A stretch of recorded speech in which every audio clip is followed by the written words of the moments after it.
Hi there, I'm Phil, and welcome to another of my Essential Movies videos, where we take a look at a film that I think every film lover and budding filmmaker should check out.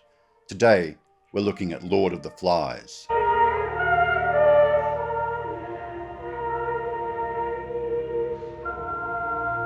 Lord of the Flies was a novel by William Golding, and the first movie adaptation was in 1963. That's the one I'm looking at today.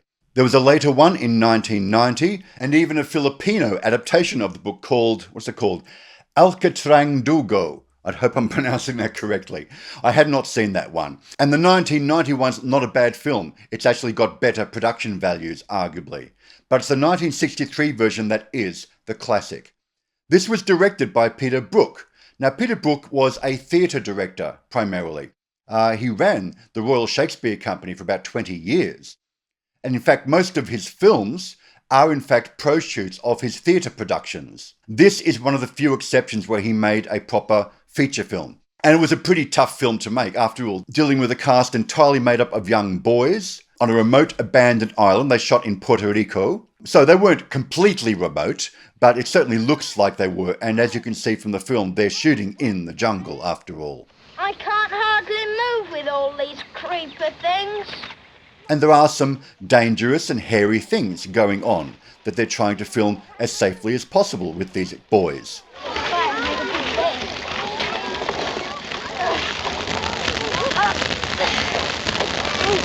The film stars a cast of unknowns. Most of them had never acted before, and in fact most of them never acted again. This was their only film. And I think the boys we found were so close to the characters they had to play that directing was not trying to impose a characterization.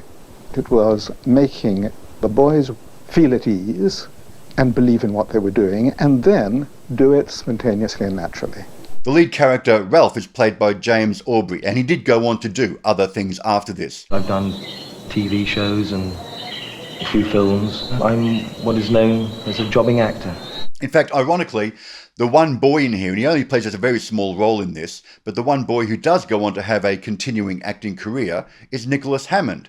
This was really his first ever film. And after this, he went on to play Friedrich in The Sound of Music. I'm Friedrich. I'm 14. I'm impossible. And has acted in English and Australian films up to this day. But the rest of the cast are unknowns, and they continued to be unknowns as actors. And in fact, Tom Chapin, who plays Jack, the other main lead, the rival leader of the group. I ought to be chief. I'm chief chorister and head boy. This is the only film he ever made, which is a shame because he's actually really good in the part. Hugh Edwards as Piggy, which is like the central role of the film, really, when it comes down to it. He's the witness character for us as an audience in this. He's wonderful in the part.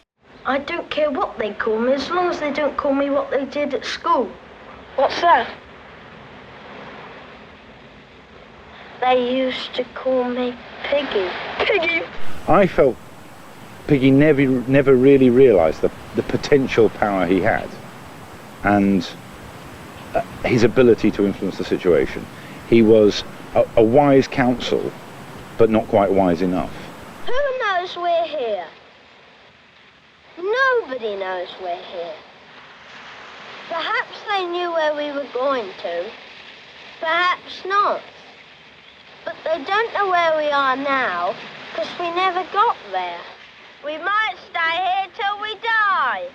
And while there was, of course, a script for this film based on the novel, I gather most of the dialogue, most of the interactions between the boys are improvised. And that, again, helps with the natural delivery for a lot of this. And that's why there's no screenplay credit on the film. Because the structure is there, certainly, from the book, but the dialogue and the situations, many of them, were written and invented by the cast with the director. The film is a constant flow between the absolutely necessary shots that I was controlling You're talking too much. and the shots that illuminate the action And that's why there are no formal compositions. There's nothing that resembles that other artifice of filmmaking, which is making beautiful pictures. Now you can see Peter Brooks and the editor having to cut around the performances to get them just right, and all of the film seems to be ADR'd, where the dialogue is voiced later, because it would have been impossible to get good location dialogue, frankly, where they were shooting. So the film's a bit rough around the edges, but that kind of works for the story. The camera, the documentary side of cinema, gives you something unmistakably real. The story is essentially about a group of schoolboys who, after a plane crash, are stranded on a desert island. So it's one of those castaway stories, like Tom Hanks' Castaway, like Robinson Crusoe, like Lost in Space. These are all castaway stories. But it doesn't follow the normal formula of a castaway story. Your character or characters become trapped on this island, and the first act is really them working out how to survive. And then generally we cut to a year later, once they've worked out how to build fire and how to build shelters for themselves. And they're still trying to get rescued. This skips past all of that. The film opens with a montage of still images, which kind of just gets through the opening inciting incident of establishing them as schoolboys going on a trip. The real beginning happens a couple of minutes later with the crash. It also saves a lot of money, by the way. Filming all of those sequences in school halls with a plane crashing, visual effects or model work would have been rather expensive. They didn't have the budget for that. If you're a director and you want to be absolutely free, you have to make films as cheaply as possible.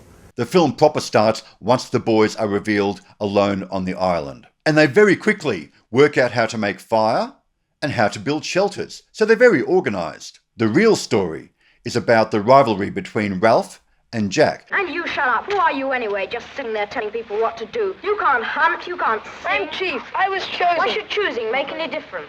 Which represent these two opposing forces of humanity, if you like. Primordial savage man, the hunter, and the civilized man. A subject is at one and the same moment a myth, and yet is so close to everyday life that one can at once recognize it as not a myth in the abstract sense of the word, but something about us. And then there's the monster. Tell us about the snake thing. Now he says it was a beastie. Beastie? I tell you, there isn't a beast. Ralph's right, of course. There isn't a snake thing. But if there was, we'd hunt and kill it. And that's what the film is about. It's exploring the nature of humanity and how little it can take sometimes for us to devolve into savagery with a group of school kids. And the lovely irony, of course, that Jack's boys are a choir, the personification of innocence, and they are the ones who immediately take off their cassocks and want to become hunters. Hey, what are you wearing those funny clothes for? It's our uniform. And they become the ones who first degenerate into savages. This is fundamentally the theme of the film, and Piggy expresses this later in the film here. Which is it better to be? A pack of painted savages like you are? Or sensible like Ralph is? Which is better? To have rules and agree, or to hunt and kill? There's a kind of raw naturalness to the film and to the performances from these boys. Peter Brooks, in what I'm sure was very difficult conditions, somehow managed them to get to be very natural. And by the time we get to the third act of the story, where things really get out of hand, it's been a slow build, and you realise ever so slowly, bit by bit, they've devolved into this paranoid, warlike situation.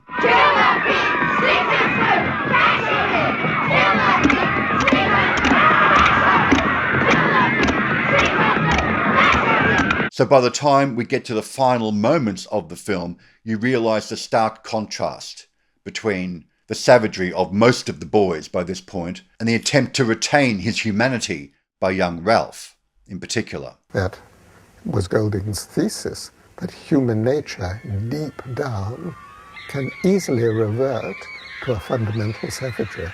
The story is a metaphor for much greater themes, as all good stories should be. It's not just an action-adventure of some boys lost on a desert island. I'd also like to briefly point out the music here, composed by Raymond Lepard. It's based mostly on the Kyrie eleison hymn that the boys sing at the very beginning. And that is told through timpani drums for the most part, doing that same melody. A very innovative use of a simple melody using kettle drums as a kind of primitive motif through the entire film.